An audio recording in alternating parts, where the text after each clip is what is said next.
Greetings all, Vanna here for Gemini's weekend message. Gemini, if you guys would like a personal reading or access to my crystal jewelry, you can visit my website right here. The first few cards that came out for you are the Eight of Cups, the King of Swords, and the Knave of Wands. I believe that relates to the Page of Wands. I believe there are actual knights in this deck.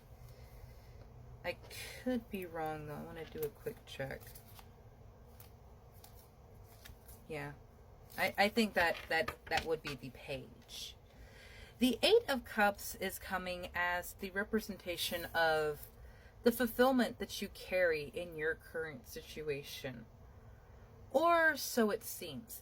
The overall message that I pulled for today's reading for you, Gemini, actually came out very interesting. I was walking back to my desk area and the card Phoenix, how's that for a happy ending, came out for you. And I wanted to check that it was it, and then we got, you have all the answers. So like literally it was so clear. That was awesome. With the Eight of Cups here, I almost feel like this, some may call it snide or bravado, but Gemini is carrying this energy of self-empowerment right now, and I am just absolutely loving this.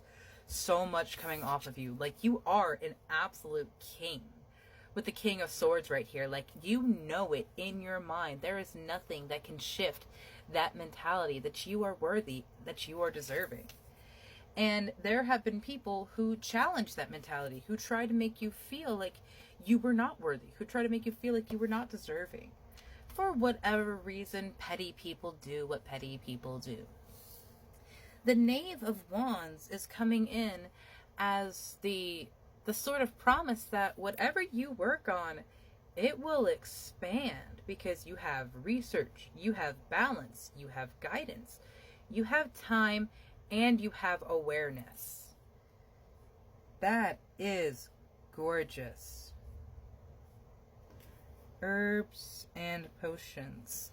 So it might be something to do with how you are fueling yourself. And I think that definitely goes back to the Eight of Cups. What are you putting into yourself rather than accepting what is being handed to you? That's very interesting. I had like this image in my mind because like I'm also a writer, and so there was like this entire world, and I knew that this wasn't this world, but in this fantasy world, in this mystical world, it is an insult to hand someone a cup that is full, because there is never a way of knowing if it was laced with something or something was put into it.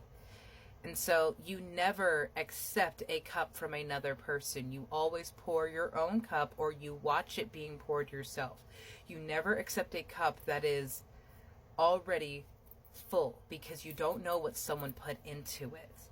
That is fascinating. Oh wow, look, Tower in reverse. Someone was trying to prevent this change. Someone was trying to prevent you from having your Phoenix moment where you were rebirthed. It's like they were trying to keep you in a place of control where you were below them and subservient, but never push you too far to the point where you demanded a change. They never wanted to push you so far that you demanded this release. Ooh. You have crystals, amplification coming out for you.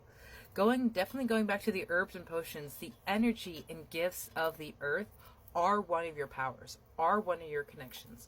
Whether you find your strength through adorning crystals into your everyday life, or the herbs that you eat become your replacement for pharmaceutical medicine, and you find yourself becoming so much healthier and so much more healed without it. There is a great mystery going around, and of course there is always one when you face this world with authenticity, bearing your true self without that mask, bearing your true self without sugarcoating it or wearing it down, and in fact amplifying your true self.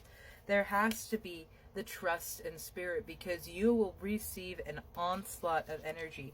You will receive an onslaught of hurt and attention, because as you amplify yourself, as you become brighter, yes, you will attract people who see you, but you will also attract more people like these Eight of Cups. more people who would try to hurt you, more people who would try to sneak something into your cup, into your fulfillment, into your happiness. I'm very interested in the Shaman completion card in the reverse at the bottom of the deck here. And I want to remind you that this is a shift, not the end. Your journey has not ended at this moment. And yes, right now it is taking a seismic shift and direction and projection and the outcome that it could occur. But my love, this is occurring because you gave into the need to have control. You gave in and released your hold upon the situation, and you were able to rise again and again and again. And Spirit is now able to bring about the changes, bring about the releases that they needed to. And this is another reason that you have to trust them. This is another reason that you have to trust that through all of this unknown, through all of this change and chaos and everything falling apart, you are being held. You are being loved, watched over, looked after, encouraged, protected, and guided. You have Sagittarius energy coming out, the number 12, and I believe that is Jupiter energy. I have to check that. Yes, it is expansion and prosperity. You will expand and be prosperous once you stop putting the limitations upon who you are. Because when you put a limitation on who you are, you put a limitation on what you can do, how far you can go, and what you can accomplish. When you just accept that you, as yourself, are perfect and still can be improved, especially through the help of Spirit, they can work in your life, with your life, to make you the most amazing version of the person that you already are. And that is another reason to have the trust. And I love that Sagittarius's energy is coming in with the trust, because that trust, that faith, will be direction. That faith will be fuel for your fire. Think about it. Sagittarius is the last of the fire signs. They are ambitious. They can mold, but they also have learned experience from what they have gone through, because they went through the wheel twice already. They went through the energies twice already. So Gemini, right now, lean into some knowledge that you have gained through your experiences, through the life that you have lived, the places that you have been, the people that you have seen and engaged with. These are all ways that you can learn and expand and look at the world beautifully. You have to see what you have around you. You already have all of the answers. You have the key to your happiness. You have the direction of your life. All you have to do is trust that you're going to be on the right path, that you are worthy of it, and you deserve whatever amazing blessings Spirit is bringing in for you. Have a beautiful day, Gemini.